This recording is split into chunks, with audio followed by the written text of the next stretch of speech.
Welcome to the Three Martini Lunch. Grab a stool next to Greg Columbus of Radio America and Jim Garrity of National Review. Three Martinis coming up. So glad you're with us on this Monday of Thanksgiving week. Jim is here. And Jim, we got a tweet from a listener yesterday after the Jets and Bears won. Said, no more complaining, crying, and moaning about the Jets and the Bears since both teams won yesterday. So, Jim, let's flip it. 180. The Jets are only 2 games out of the wild card, and you got the Bengals next week. Congratulations. They are not. It is one of those weird years where, after complaining and moaning after the 1-7 start, they've scored 34 points in 3 straight games. That's not collectively, usually. But early in the season, they'd be like, okay, yeah, that's a 3-game total for the Jets. And I watched almost none of yesterday's game, Greg. I was, family in town, other friends in town, 2 birthday parties, all kinds of stuff running around. And so, yeah, I didn't see any of it. It was awesome. Best game of the year. Yeah. Maybe that's a secret. I don't know. But no! You mean they can't watch any? And the Bears are 3 games out. Not sure their odds are great, but hey, they can win on Thanksgiving, and that'll be nice, especially if the Lions still don't have their starter back. All right, on to our actual job here. Good, bad, and crazy martinis for conservatives. And Jim, we always love people striving for freedom, and we always love people striving for freedom who get a nice shot in the arm through the democratic process. And that's exactly what has happened in Hong Kong. As you point out in the Morning Jolt today, there's really good news from local district council elections Sunday. 452 seats on the ballot. Pro-democracy candidates won 347 of them. Just 60 candidates known as pro-establishment actually won. I don't know what the balance was before, but this is clearly a shot in the arm for the demonstrators. It's clearly a smack in the face to Beijing and their government that they've pretty much installed in Hong Kong. Don't know what this means from here, but it's clear that the people of Hong Kong pretty much like what the students and the other demonstrators are doing right now and standing up for the rights that they've known for so long, but China wants to strip away. Yeah, Greg, and I was struck by how there are certain universal truths, no matter what culture you're in, no matter what country you're in. When either the Democrats or Republicans have a lousy election year, what is the one argument you often hear from the losing side? This was a local election. It mostly focuses on local issues. This isn't really a referendum on anything.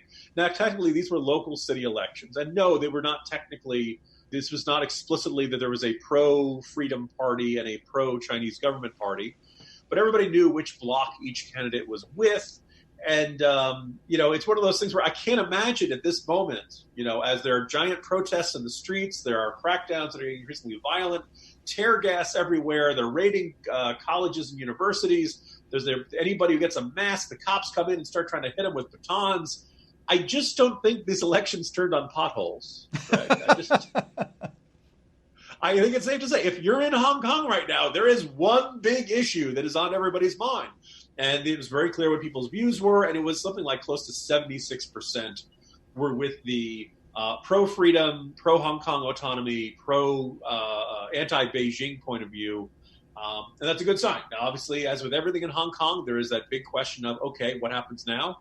How do the Chinese respond to this? But I think it's safe to say that this was the Chinese government would like the people of Hong Kong to be intimidated, and so far, I'm going to keep knocking on wood, they are not intimidated. And I think there is no nice, easy way for the Chinese government to get its way in this.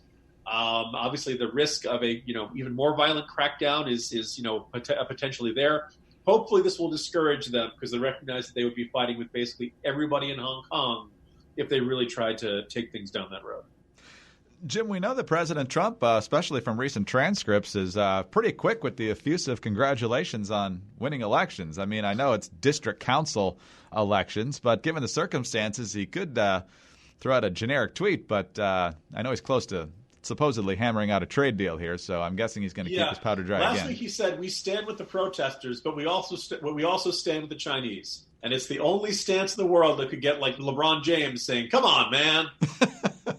I suppose I should give the president a little bit of credit in that he did say we stand with the Hong Kong protesters, which is more than almost anybody associated with the NBA was willing to say, other than maybe Charles Barkley. And it was, if anybody was going to speak out, it'd be Sir Charles. But otherwise, it's not the White House, the president covering themselves in glory. I should say Republicans on Capitol Hill are saying the right things. I should say Vice President Pence, when he makes speeches on this, says the right things. But it really would be nice to have the commander-in-chief saying, look, the people of Hong Kong are not going to be subjugated into, with brutality or anything like that. It'd be nice to get more of that. It's nice to get the little bits that we do from this president, but I think he, in the end, he's just never. This has never been his cause, and he's not going to develop one this interested at this point in his presidency. Probably not. The congressional effort to aim some sanctions at China for any human rights violations as it relates to Hong Kong did get done. The Chinese are not very happy about it. They're very upset about it, in fact. President Trump still hasn't indicated whether he will sign it. He can let it become law by doing nothing, which might be his plan, but we'll see. But getting the Chinese mad about it, I don't know if that's just propaganda or there's actually something that they're nervous about there. But either way, some small steps on this side of the Pacific to support the folks in Hong Kong, and a big, big step by the voters in Hong Kong in recent days. All right, on to our bad martini now, Jim, and this is going to make everybody happy with us today. But nonetheless, it needs to be said. Because one of the things we've said many times over the years, and we've been doing this now since 2010, so less than a quarter into the Obama administration, was we were disgusted by kind of the messianic fervor as it relates to the Obama candidacy, the Obama presidency, people passing out at his rallies, more so in 2008 than in 2012, because by 2012 they had pretty much heard it all. But just for those who don't remember, here's how the humility of Barack Obama expressed itself a couple times in the latter stages of the 2008 campaign. Change will not come if we wait for some other person or if we wait for some other time. We are the ones we've been waiting for. We're the ones we've been waiting for. And then there was this one just days before the election. Then I am absolutely certain that generations from now, we will be able to look back and tell our children that this was the moment when we began to provide care for the sick and good jobs to the jobless. This was the moment when the rise of the oceans began to slow and our planet began to heal. Okay, slow your roll, President Obama. I mean, it's a job. We're hiring you to do a job here. And so the Republicans were all disgusted, saying, Democrats, how could you possibly have this messianic complex with your president? Well, that seems to be happening to some extent on the right now as well. Latest incarnation of this was over the weekend on Fox and Friends Weekend. Ed Henry, Rachel Campos Duffy, Pete Hegseth on the couch. And it starts with a clip from former Energy Secretary Rick Perry, who you might remember when he dropped out, pretty much tore Trump stem from stern. But since then, he's been part of the cabinet until very recently. And he had this to say. God's used imperfect people all through history. King David wasn't perfect. Saul wasn't perfect. Solomon wasn't perfect.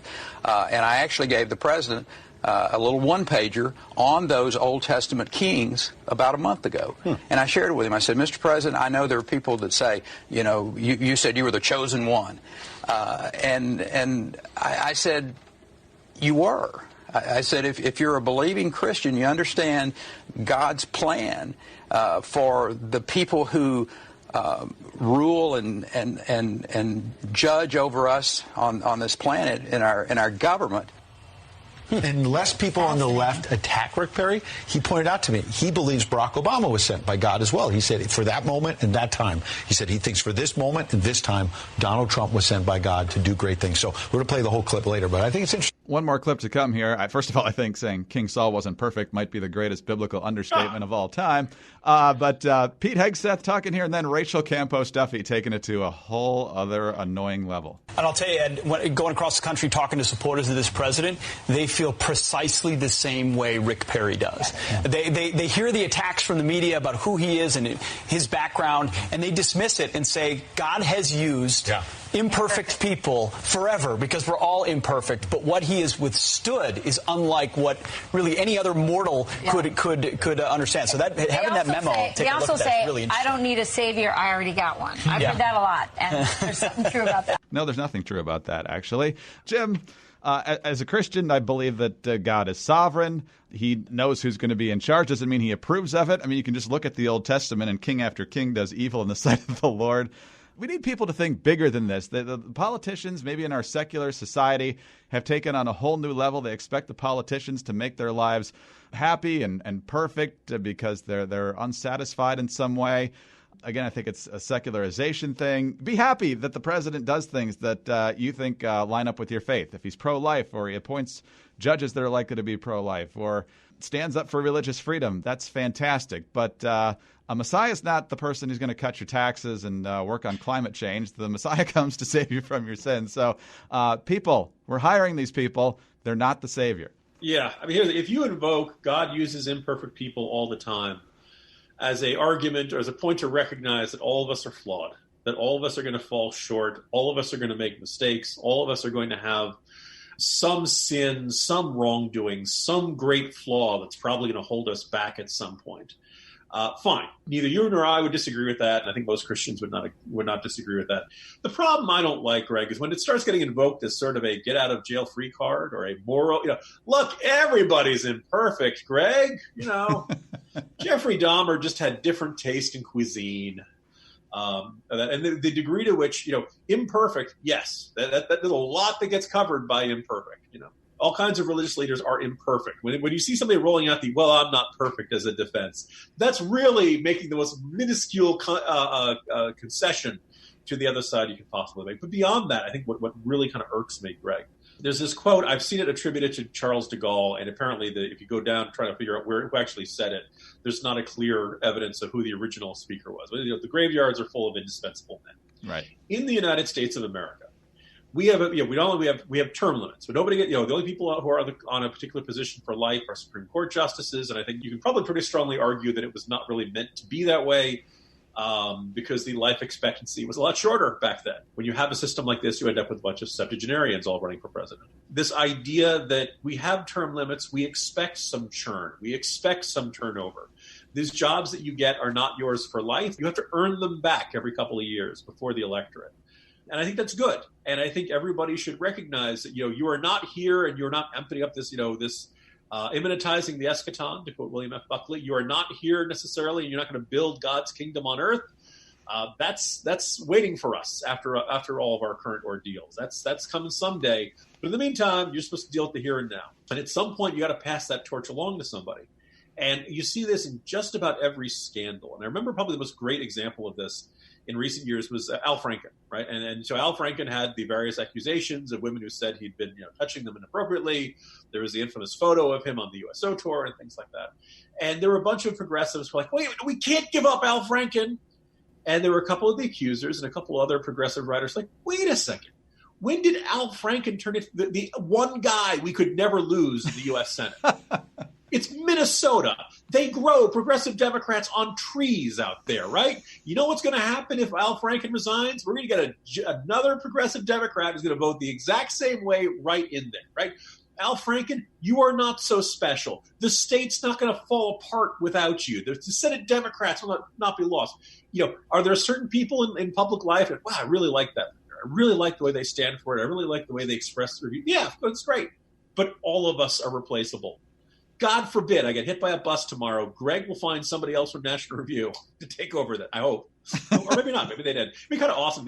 No, there will never be a 3-martini lunch again because Jim's gone. But, all of us, the world will go on beyond us. And so it's one of those things where we have to accept that. But I think in a democracy, in a constitutional republic, it's even more important to understand every one of our leaders is replaceable. In theory, impeachment should be a process where if we really feel like the president's done a bad job, done something wrong, committed a crime, committed a high crime and misdemeanor. You know what, Mr. President, you're out of there. Beep, you're up. Congratulations, you're in. Because as we can kind of point back, if Bill Clinton had stepped down and Al Gore had taken over in 1998, 1999, Democrats probably would have won in 2000. The thing could have turned out much, much better for them. So really, we should not think of our political leaders as gods or demigods or some sort of, Hercules-like figure striding across it. No, they were lucky enough to get more votes than the other guy. That's all they've done. And you know what? We have a system in place in case, God forbid, any of them keel over from a heart attack. Everybody's replaceable. None of you are special. The system will go on, and the whole system was built to go on. So thus, you should not start putting your leaders up on a pedestal. Because the moment you start doing that, you start blinding yourself to any flaws they may have. All right, let's move on to our crazy martini now, Jim, and back to the 2020 presidential trail. Kamala Harris. She continues to really not know who she is or what she wants to do, but is grasping for any different angle to make herself appealing as her poll numbers tank in the early states and nationally. And so she's decided to become a champion for marijuana legalization. Here's her explanation to Stephen Colbert on The Late Show. We've got to not just decriminalize, we need to legalize marijuana.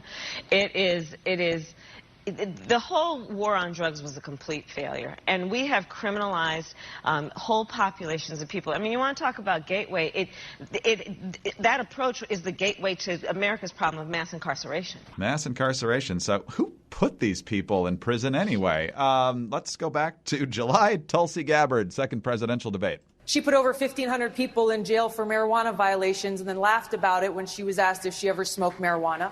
Now, that turns out not to be true. It's actually closer to 2,000, Jim. So what kind of street cred does Kamala Harris have on this one? Well, she had – it's worth noting that not only was Gabbard correct in that, it was like it was comment was like, do I support – have I ever smoked marijuana? And she pointed out that she had Jamaican ancestry and laughed. I know a few Jamaican Americans who were not thrilled. Among those Jamaican Americans who were not thrilled, Kamala Harris's father was not thrilled. Was sort of playing with that stereotype and said so. By the way, her father is a professor, I believe, was at Stanford University. A very, very distinguished guy who wasn't fond of that. Obviously, the answer from that indicates that Kamala Harris herself did smoke marijuana. She then, as in her various roles as prosecutor, put 2,000 people behind bars for doing so. And now she has the audacity to say, hey, I'm ready to lead the fight for decriminalization now that I've done this. It's very understandable that people who would not be fond of that. And the great irony is that she's basically living up to the portrayal of her on Saturday Night Live in what I thought was one of the funniest debate parodies I'd seen on that program in a long time. Maya Rudolph plays her, and there were a lot of jokes about her acting like she was a character on a TNT legal drama.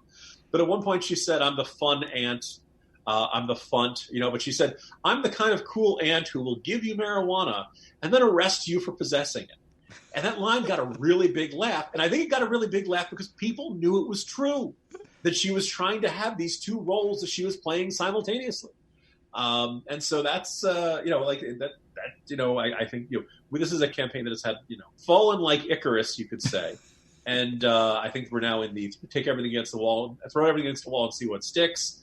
I don't expect this will do Kamala Harris a great deal, but I think it's an observation that, there's an old saying in politics, you got to dance with the ones that brung you. Kamala Harris has to run for president based on the record she's got, not the record she wants to have. And just if it happens to be unpopular with the party's, primary voters, you probably do a better job of saying, well, actually, here's why I was right to do this, instead of pretending it didn't happen and then exposing yourself to an easy slam dunk like this.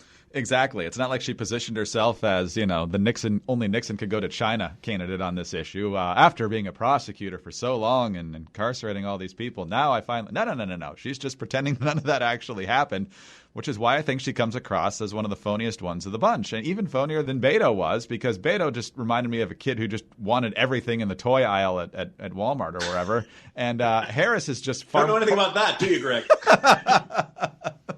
And Harris is much more calculating and has more of a record than Beto did, and just trying to obscure everything because she's still trying to figure out who you want her to be rather than who she actually is. I think that's pretty accurate. And, there's a guy who I've seen at CPAC. I think he went on a National Review cruise. He's a retired detective from somewhere in Texas.